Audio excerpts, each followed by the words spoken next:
ए बांग्लादेश रे होतुवा हिंदू मानक प्रति अमानवीय अत्याचार जो व्यभिचार चलती हिंदूर संख्यालघु थिले मध्य हिंदू समाज से छोट शिशु आरंभ करी कन्या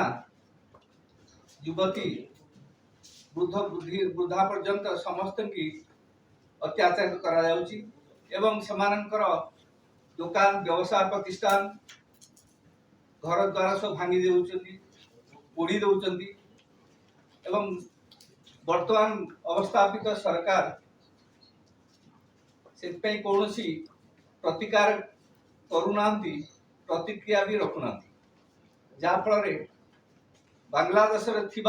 वर्तमान संख्यालघु हिंदू भाई भौणी माने परिवार माने वर्तमान जीवन संकट मध्य गति करेतु आम भारतवर्ष हिंदू बहुल राष्ट्र एवं आम विश्वास करू वसुधैव कुटुंबकम सारा विश्व को आमर वसुधा आमर कुटुंब बोली आम मानिचु एवं अतीत से बांग्लादेशी भाई भौणी माने जो विपद थिले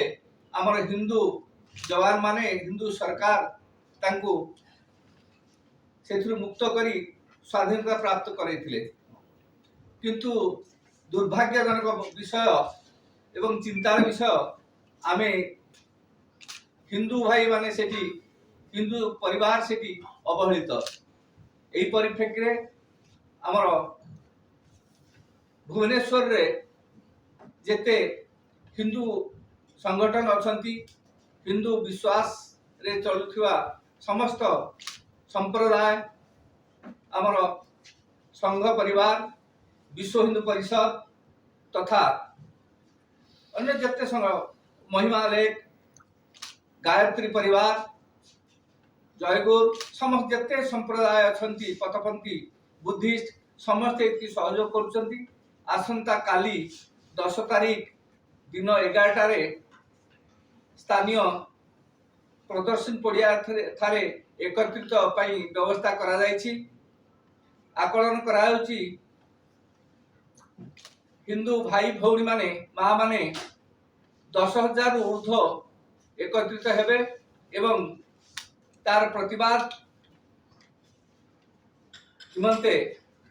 पदयात्रा एग्जीबिशन फील्ड आरंभ करी लोअर पीएमजी पर्यंत आसीबो सेठारे साधु संत द्वारा उद्बोधन करा जिवो समस्ते तांको आशीर्वाद प्राप्त कला परे परवर्ती कार्यक्रम कोन कार्यपंथा स्थिर करा जिवो एवं ओडिशा सरकार तथा भारत सरकार के ऊपर प्रभाव पकेया पई आमे यार व्यवस्था करूछु एही परिप्रेक्षी रे आम ओडिशा रे 30टा जिल्ला रे समस्त जिल्ला रे जिला हेडक्वार्टर रे राष्ट्रपति को निमंते दाबीपत्र दिया जाइछि एवं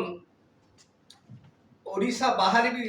सबु राज्य रे कार्यक्रम चलछि आमे एही जो अमानवीय आसुरिक कार्यपंथा को घोर विरोध करूछु एवं तार प्रतिक्रिया स्वरूप आमे कालिर कार्यक्रम स्थिर कराइछि।